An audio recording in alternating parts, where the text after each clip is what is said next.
Hi, my name is Tim Ford, and I'm here with Irish historian, Toastmaster, and storyteller Murt O Suilleabhain. Murt is going to take us through some basics of how you can become a better storyteller. So, Murt, what got you interested in storytelling in the first place? Well, I suppose, Tim, like most people, as a child, I was always interested in stories. And maybe it is the inquisitive bit in me, but I always wanted to know what would happen at the end of a story. And I suppose that's for me what makes a story, the sort of suspense that you want to know what's going to happen. And I suppose that's how I got interested at first. And then, of course, as you go along, you hear stories from all kinds of places: radio, television, books. Everywhere you go, you come across stories. So I just liked them. And then I started telling the other one myself. So, Murt, I've seen you tell some extremely entertaining stories. How did you learn the art of storytelling yourself? Well, Tim, I suppose partly by doing it, I'd say, but partly in my case, probably because I heard a lot of stories in my own house. A lot of the older neighbours too. A lot of them would tell stories of the old days, true stories usually, and I found those fascinating. And you can learn a lot from stories, so that's what got me interested, I suppose, really, and held my interest. And how would you begin preparing a story to deliver to an audience? Well, you probably heard of Mrs. Beaton, who wrote a very famous cookery book, I think it was, say in the 1600s, Tim. And her recipe for making hare soup started like this. Number one, first catch your hare.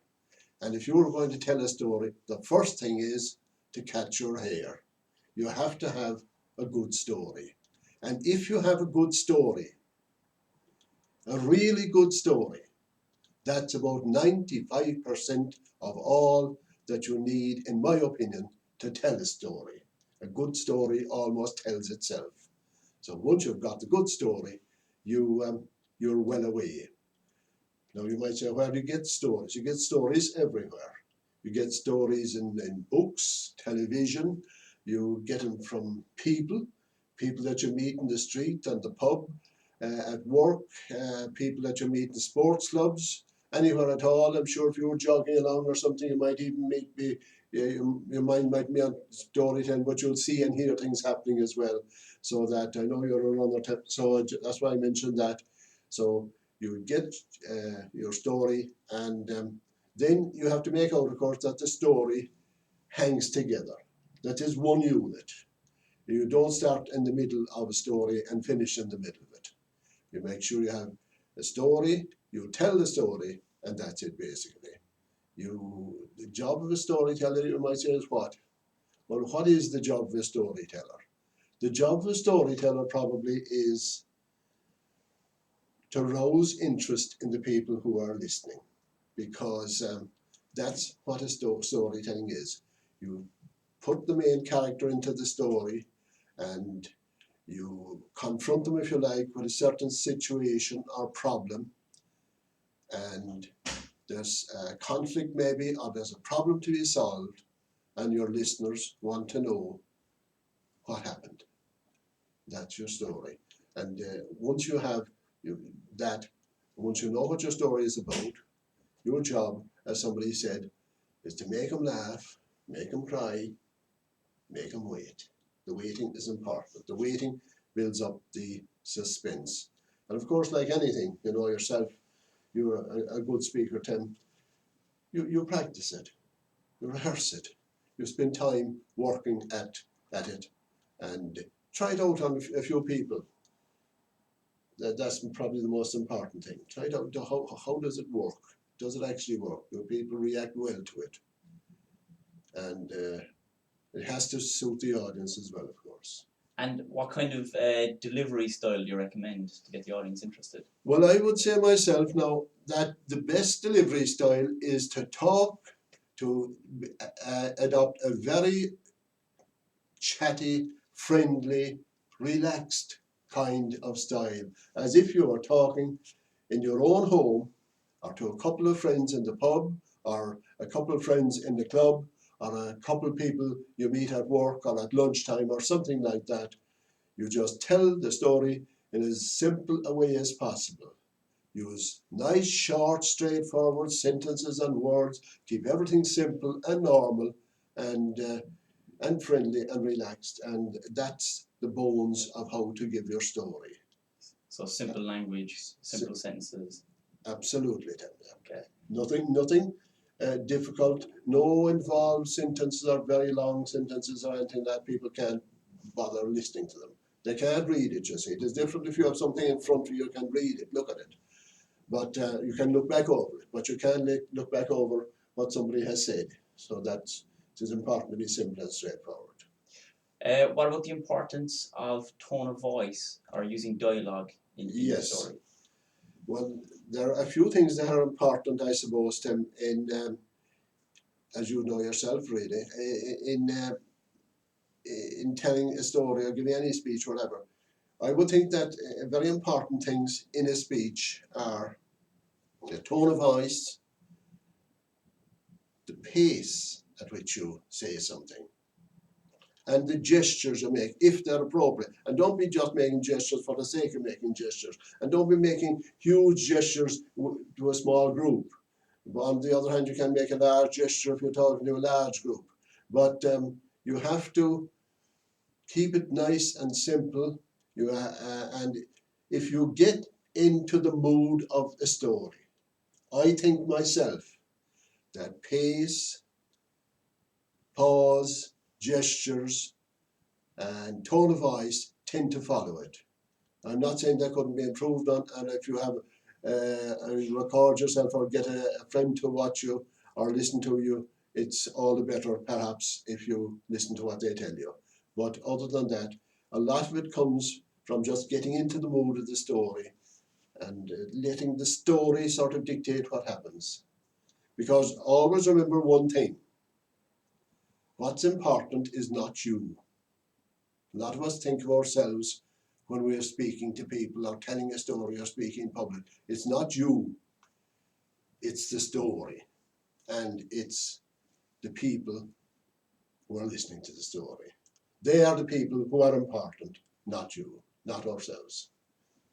So if there was any one piece of advice that you could give people to make their stories more effective or more impactful? Well, of course, good description is a good thing. If you're describing somebody, if you describe them well, if you use good comparisons in your stories. Somebody say he was as broad as he was long. You know, somebody made more in my shape at that rate, or somebody was as dense as a bag of hammers, which is something I heard on television lately. You know exactly the type of person you're talking about. A bit of humour helps, and the best kind of humour and the safest kind of humour is humour that pokes fun at yourself, because nobody can get offended if you poke fun at yourself, and when you hear people laughing at that, you're quite happy yourself because you want them laughing. So there's nobody offended, really. That is why self-deprecating humour, as they call it, works. Now, there are some stories, of course, which are so sad and so tragic that there should be no laugh. But in lots of stories, it lightens up the thing to have a bit of humour, I would say. Murt, I've heard you speak before about the power of using pause in a story. Yes, certainly.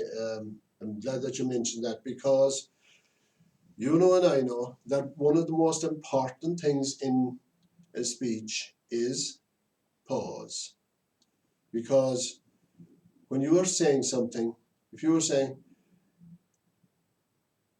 saying something about a person or something, and you're coming on to the words of description, and you just stop before it, people want to know, what is he going to say?